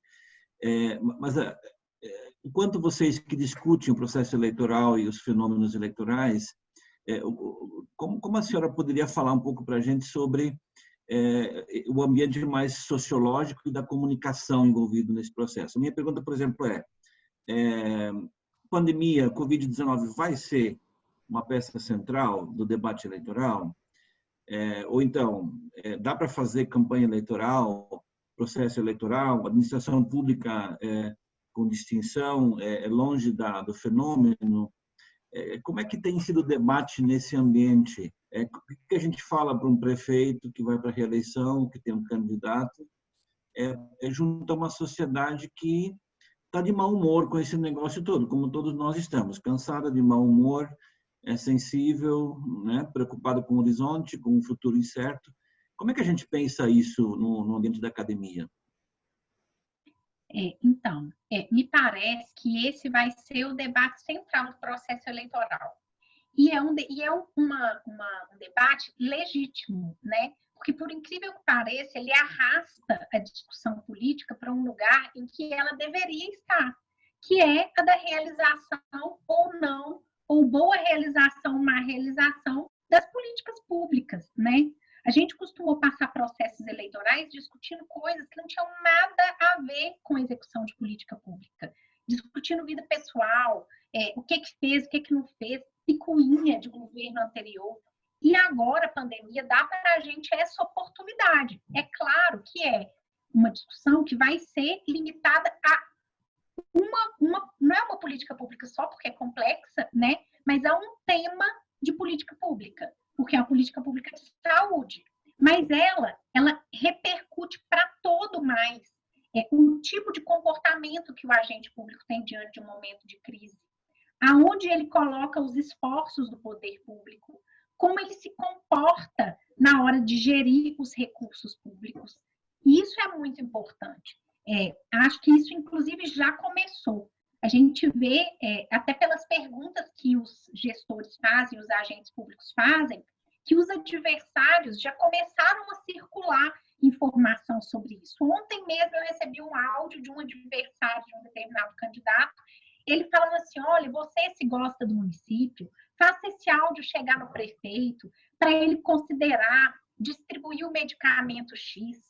Em tal município já estão fornecendo, procure saber, jogue aí no Google. Então, você está dando para o eleitor, nesse momento, a oportunidade de discutir uma coisa que é importantíssima. De fato, o prefeito deve distribuir esse medicamento, isso é papel do município. Como que um agente público deve se portar nesse momento? Ele é populista ou ele não é populista? Esse adversário está fazendo o papel certo, que é no momento desse de crise, colocar uma discussão dessa, colocar as pessoas umas contra as outras, tá? Então, acho que o primeiro debate, por mais que as pessoas estejam mal-humoradas, vai ser esse, porque as pessoas não estão mal-humoradas, não é com o debate político sobre o tema, elas estão mal-humoradas de ter que enfrentar uma coisa que é inevitável, né? Que é o que acontece na nossa vida, de um modo geral, mas a gente fica mal-humorado com o inevitável mesmo. Eu fiquei doente muito tempo, uma doença muito grave. E eu sempre falava com a minha mãe, a doença vai sumir, assim, não adianta. Eu não vou acordar amanhã, curei. Isso não vai acontecer. Só que isso não significa que todos os meus familiares vão falar assim, gente, não tem jeito, né? Não vai sumir a doença, amanhã não tem quimioterapia. Não vai. Todo mundo vai ficar mal-humorado por conta daquilo. Mas isso não significa que a discussão não tivesse que acontecer, né? O que vai fazer, como que vai, o que é melhor, e cuida disso, cuida daquilo. Que é o que a gente está vivendo nesse momento, assim. Acho que a gente está vivendo um mini problema. É como se aquele problema de saúde que cada um tem na sua casa agora fosse da mesma doença, só que no mundo inteiro, né? E a gente já passou todo mundo por isso de alguma forma, com algum outro tipo de doença. Isso não faz com que esse debate não seja importante. Acho que a gente tem que aprender tem que aproveitar a oportunidade de colocar o debate no lugar certo, que já está acontecendo, aliás, né?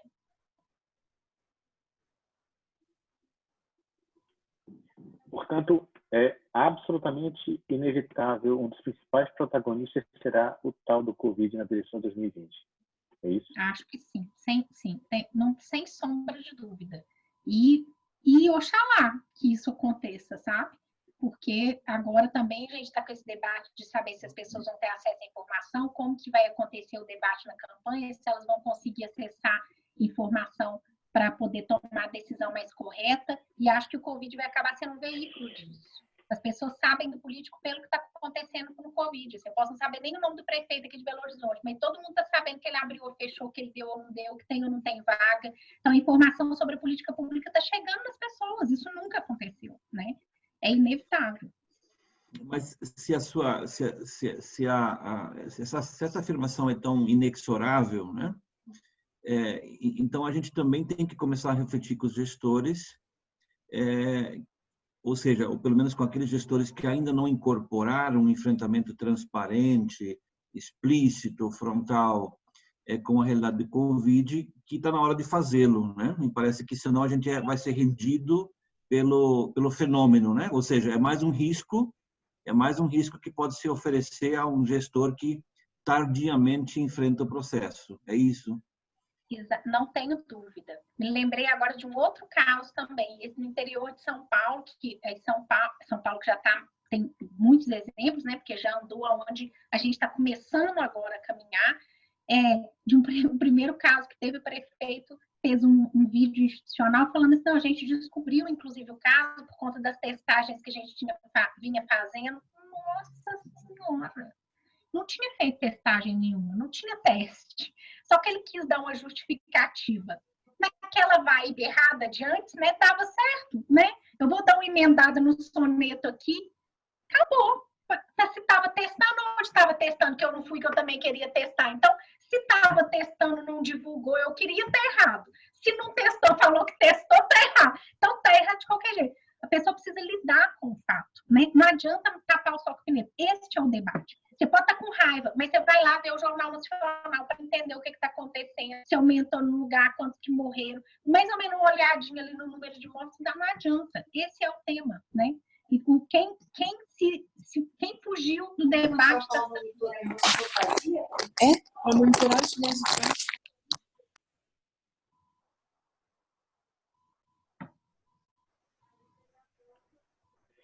O finalzinho acabou tendo uma interrupção, Marilda, eu não consegui ouvir. Eu falei quem fugiu, na verdade, quem fugiu do debate está se dando mal. Aqueles que tentaram ou atravessar a coisa, dar uma contornada, ou que fingiram, não, veja, isso não está acontecendo, foram atropelados pela realidade, né? E até também estou lembrando aqui, já a gente vai lembrando dos casos, né? Também tem um município grande até de Minas, que foi um dos primeiros que teve, o prefeito custou a enfrentar a pandemia, a se manifestar, a falar o que ia fazer, a enfrentar a realidade, e aí as pessoas passaram, e aí o que aconteceu no lugar? Que aconteceu uma coisa extraordinária, entre aspas. As pessoas da localidade passaram a rejeitar quem tinha diagnóstico de Covid. E isso no interior de Minas é muito relevante, porque, eu não sei se vocês sabem, a gente tem cidades que até hoje ainda tem colônia onde vivem os parentes dos leprosos, né? Onde as pessoas que tinham lepra moravam e onde os parentes ficam. A minha cidade é uma cidade dessa, e essa cidade é outra cidade dessa.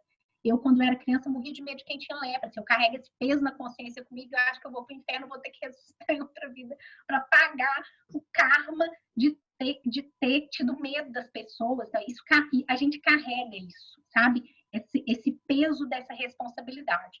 E nessa cidade, onde também havia isso, as pessoas começaram a rejeitar quem tinha diagnóstico.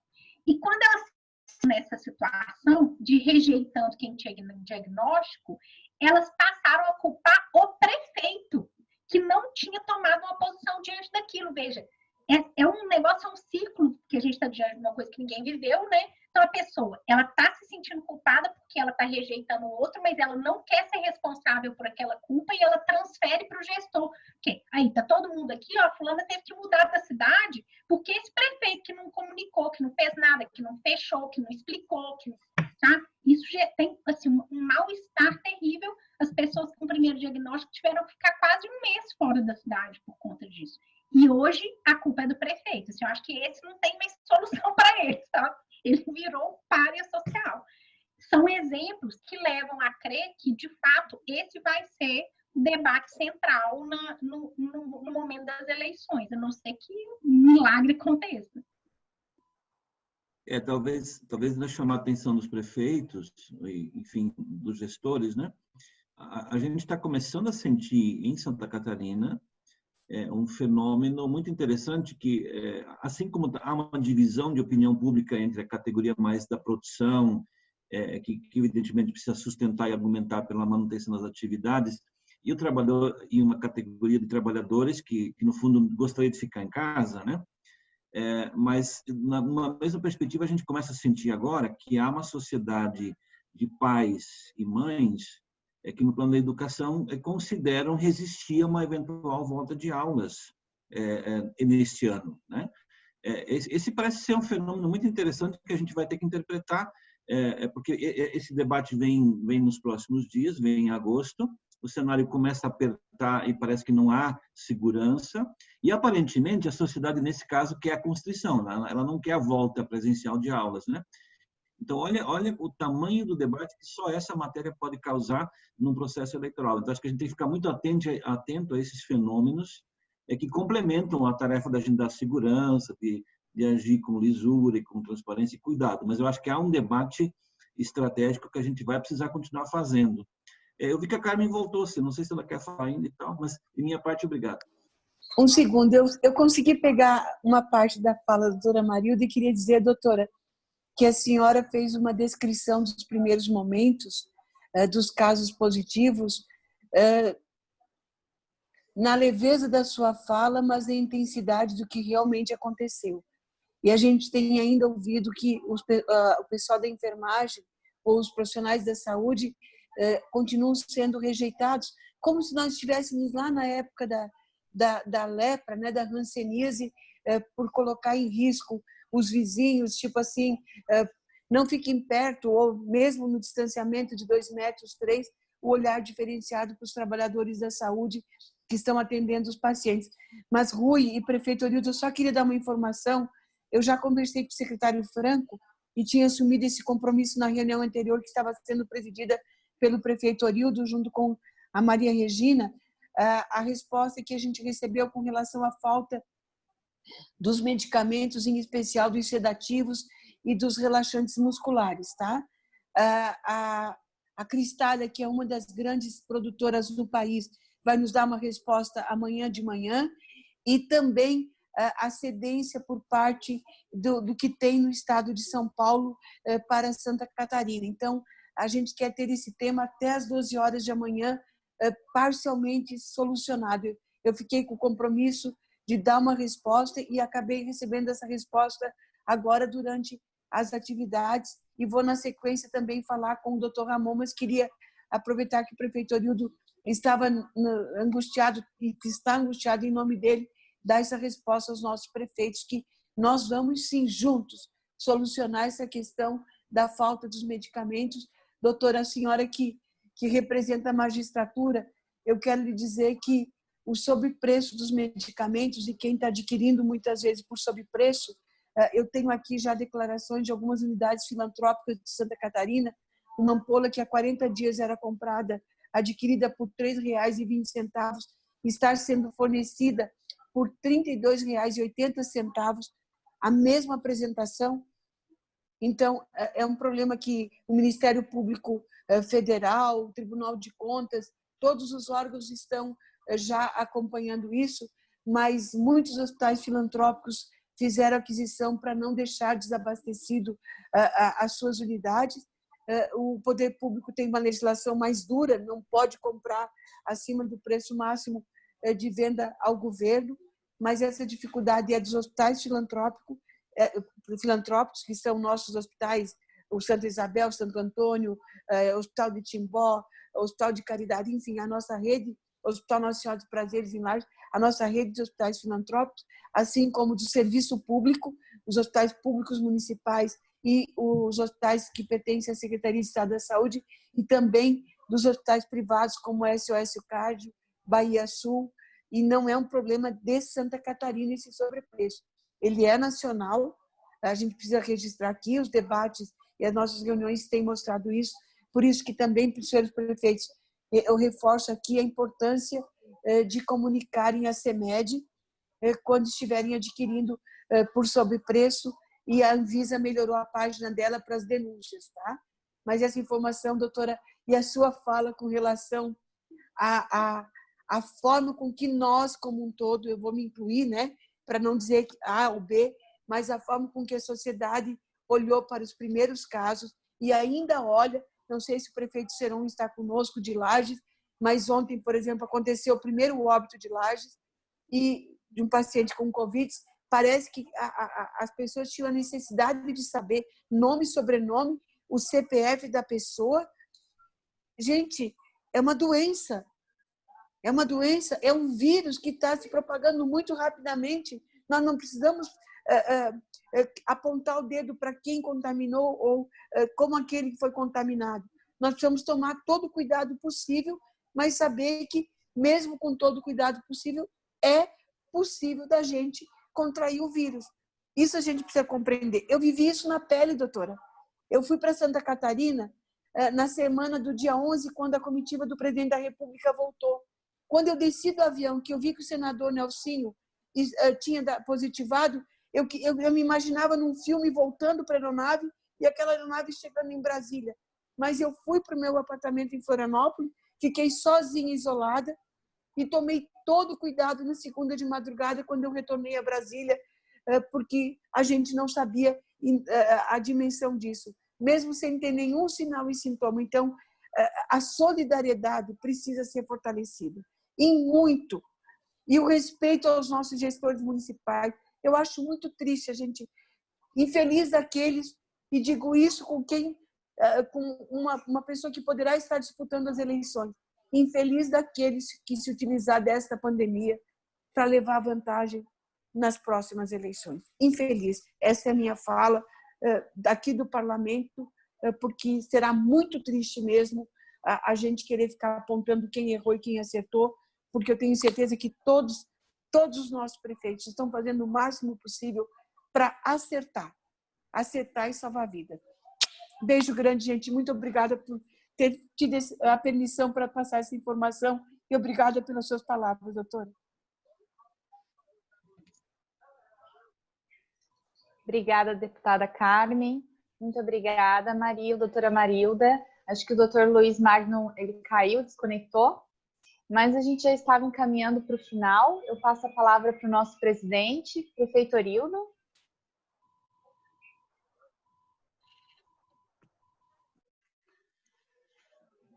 Foi um belíssimo encontro, né? Foi um aprendizado muito grande. Dona Marilda, meus cumprimentos, conhecedora realmente do assunto, né? E disse tudo o que tinha que ser dito, né? Sobrou muito pouco.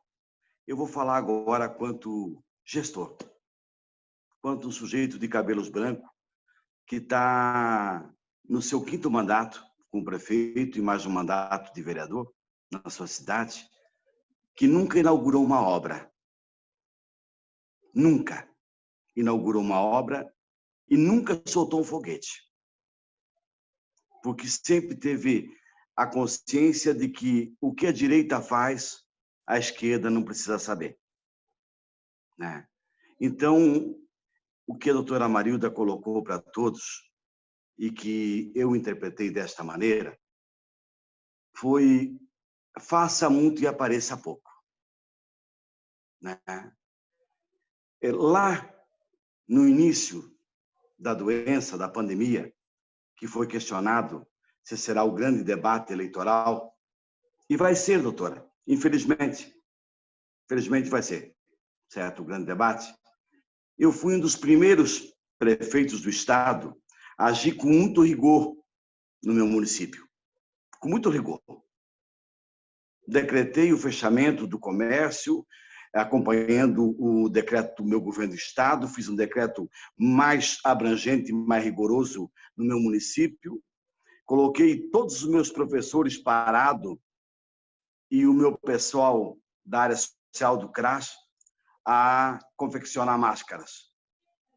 E coloquei todos os agentes de saúde, criei uma comissão para enfrentamento da doença no meu município, com um pessoal científico, técnicos, médicos, enfermeiros, Defesa Civil, Corpo de Bombeiro, Polícia Militar, todos nesta comissão de enfrentamento à doença, e mandamos distribuir de casa em casa 3 máscaras por pessoa. Né? Em nenhum momento eu disse para ninguém que isso estava sendo feito pelo município, certo? Ou fui no rádio dizer, olha, estou fazendo isso, né? E lá na frente vocês terão que me aplaudir. Não fiz isso. Mandei que usassem, e as pessoas que eram encontradas na rua sem uma máscara, as agentes de saúde, todos de coletinho, chegavam e entregavam a máscara para a pessoa, orientavam as pessoas que deveriam usar máscara, porque se fosse reincidente à rua sem máscara, seria multada em R$300.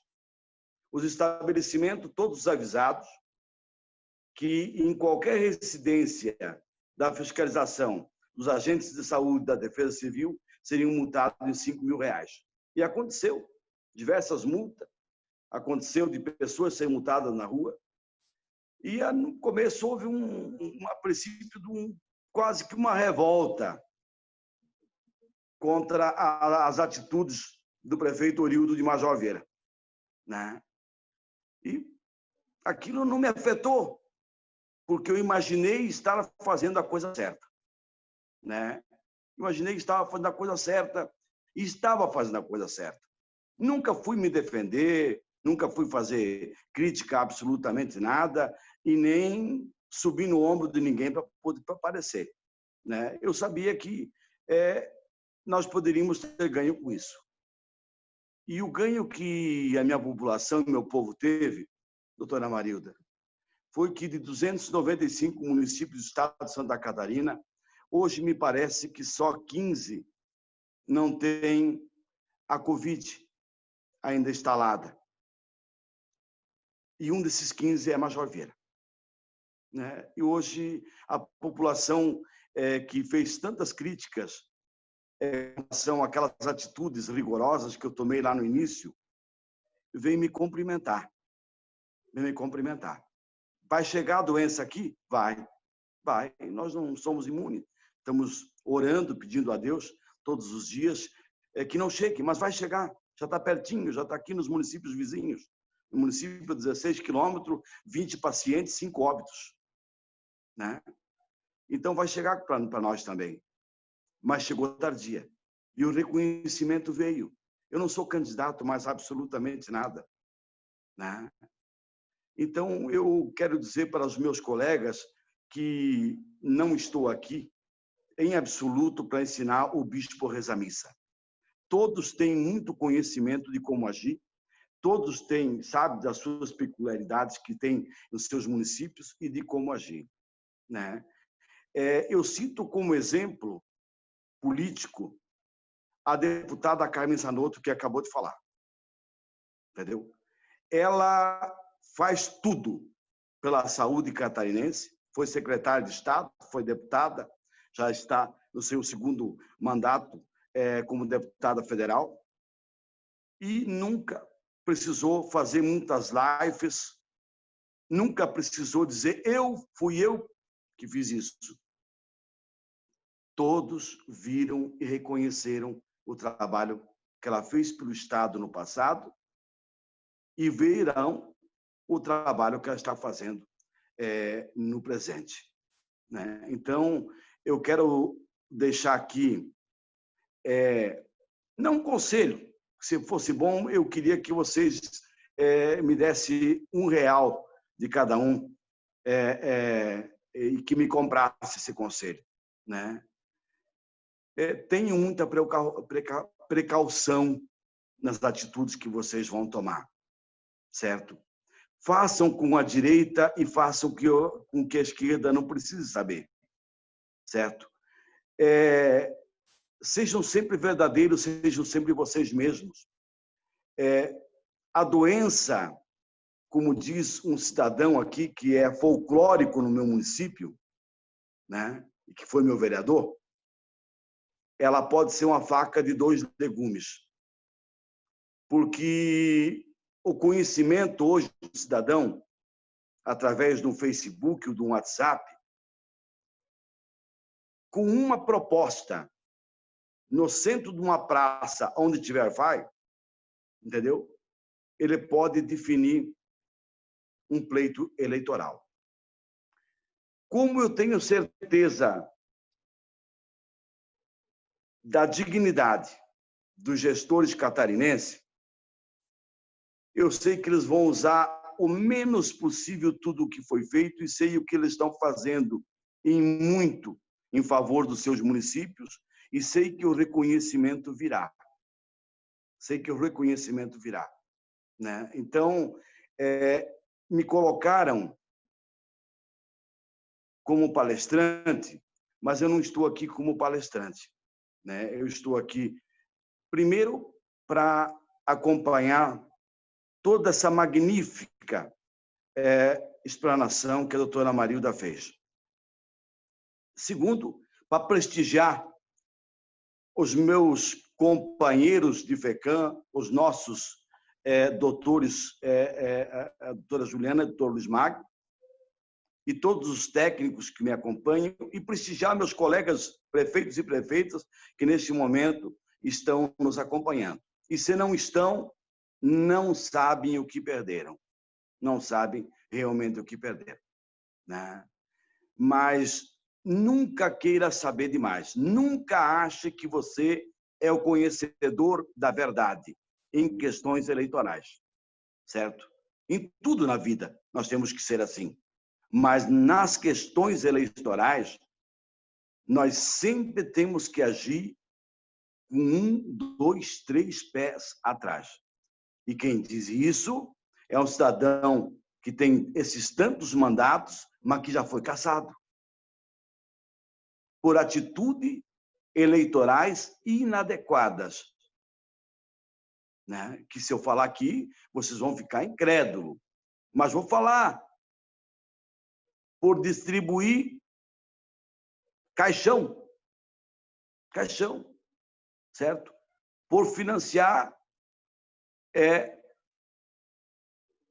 funeral para pessoas extremamente carentes, né? Mas eu era ordenador da despesa e não tinha um laudo de uma assistente social técnica e concursada que me desse amparo. Eu tomei aqui, doutora, e posso estar totalmente errado, diversas precauções. Não sou candidato, mas tomei diversas precauções, até orientado pelo digníssimo promotor da minha comarca, que é um cidadão que, antes de oferecer a denúncia, chama o gestor para conversar e saber daquela situação. Mas isso não acontece em todas as comarcas do país e não acontece em todas as comarcas de Santa Catarina. Isso é uma exceção, certo? Forme comissões de técnicos, no caso da doença, gente preparada, especializada, para que tomem as decisões. Eu cheguei a formar uma comissão, doutora, que dita o que eu devo adquirir, o que eu não devo, o que eu pago e o que eu deixo de pagar, certo? Para não cometer a questão do abuso do poder econômico, certo? Em todos os segmentos eu formei comissões. Primeiro, que eu consigo envolver mais a população e todos gostam de participar, certo? Todos gostam de estar à frente de alguma coisa para se sentir útil à comunidade, certo? Para se sentir útil à comunidade, ainda mais em momentos como esse, né, dessa triste doença, e em momentos como agora, que Santa Catarina atravessa, além da pandemia, esta triste sofrimento aí do ciclone que atingiu 204 municípios do estado de Santa Catarina e que nós contabilizamos mortes e contabilizamos prejuízos grandes e grandes tristezas. Aqui verdadeiramente a população não quer nem ouvir doutora falar em política. A senhora diz que é antipolítica. E aqui, então, o pessoal está meio que parecido com a senhora. Todos antipolítica aqui em Santa Catarina. Mas vamos ter que enfrentá-la. E o pleito está aí, está chegando. Estamos beirando ele já estamos no caminho. Já estamos fazendo política. Já estamos fazendo política aí. Queira ou não, escondidinho, está todo mundo, né, já pedindo votinho, com medo, mesmo chegando na casa do Pedro, do João, e o João dizendo, escuta, cidadão, há quantas horas você fez um teste Covid? Né? Ah, eu fiz há 3 horas. Então, vamos ver o resultado, porque você pode estar contaminado e entrar na minha casa e contaminar a minha família. Tão grande é o medo da situação, pelo crescimento tão grande que vem acontecendo a doença aqui no sul do Brasil, em especial Santa Catarina, que é o nosso estado. Né? Então, a doença vai ser uma faca de 2 legumes. Tome muito cuidado nas atitudes, em usar aquilo que você fez pela doença em favor da eleição sua ou do seu candidato, certo? Deixa que a população, e a população é inteligente para ver que você tomou a atitude certa no momento certo. Né? Não podemos nunca nos acovardar frente a qualquer situação. Né? Nós, quando fomos para o pleito, sabíamos que não seria só viver momentos bacanas, social ou de festa. Não existe, eu acho que, um sujeito mais antissocial do que eu, como político, no meu estado. Eu não vou em velório, apesar de ter sido caçado por pagar caixão. Eu não vou em festa de casamento, eu não vou em festa de igreja e eu não tenho grupo de amigos para dizer que eu tenho os cabelos pretos, que eu não sou careca e que eu sou bonito. Entendeu? Eu trabalho. Eu trabalho. E muito. E muito. Nunca inaugurei uma obra. Nunca, doutora, eu soltei um foguete. Isso não é exemplo para ninguém. Eu estou dizendo o que aconteceu comigo. E estou no 5º mandato. Aí é a pergunta que fica: será que o meu povo é tão alheio à política que elege um cidadão por 5 mandatos que não inaugura uma obra, que não solta um foguete, que não faz uma live, que é um analfabeto cibernético, né? Que agora o pessoal da FECAM me deu uma aula de como participar de uma live. Eu nunca tinha participado, doutora, de uma audiência online. Hoje eu converso com o presidente da República, com o meu governador do estado, toda semana. Amanhã estou dando entrevista aí na maior rede de televisão do estado de Santa Catarina para falar com relação à doença, né, e com clareza, amparado pelos meus técnicos da federação que me deram essa condição.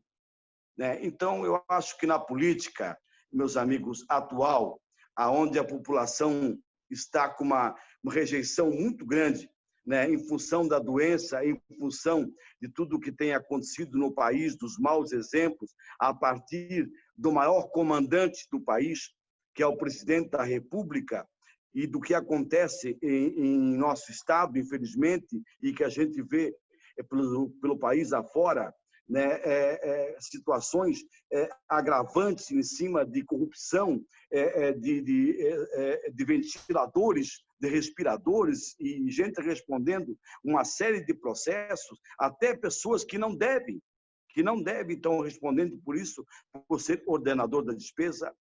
Eu recomendo a vocês, ajam com cautela e com a sabedoria e com a prudência que vocês tiveram nos seus primeiros mandatos, quando iniciaram lá atrás, certo?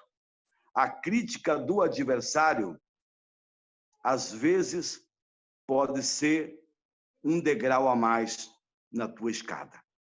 Saiba usar. Faça do limão uma limonada. Doutora, quero lhe parabenizar, lhe cumprimentar. Muito prazer, mesmo à distância, em conhecê-la. Cumprimentar a todos os meus técnicos da federação por ter a oportunidade de ter convidado o doutor Luiz Magno, né? Meus cumprimentos, doutora Juliana, Rui, meus colegas e prefeitos que estão acompanhando. Eu agradeço por ter ganho esse momento especial. Agradeço a participação da deputada Carmen Zanotto. Muito obrigado, deputada, pela honrosa palavra de voltar a nos dizer que nós vamos ter os medicamentos, sim, em Santa Catarina, que necessitamos para salvar as vidas dos catarinenses. E, novamente, reforço, tire como exemplo a deputada Carmen Zanotto, que sempre fez com a direita e a esquerda nunca soube, mas que tem o reconhecimento, né, do nosso estado, Santa Catarina, todo. E tem o reconhecimento do povo dela, do município de Lages, certo? Ademais, como dizia o nosso querido, e diz ainda, o nosso querido Pedro Simão, boa noite, muito obrigado, um abraço, sejam felizes. A semana que vem, o encontro será com o Ministério Público Eleitoral. E queiram participar, porque é importante participar agora para não sofrer depois. Um abração a todos. Obrigado, deputado.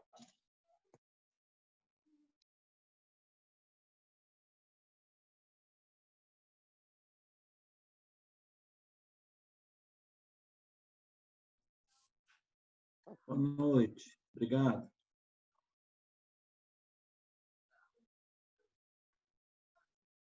Boa noite, pessoal. Muito obrigada. Boa noite, boa noite. Obrigada. Sucesso, prefeitos. Senhores, até mais. Até a próxima.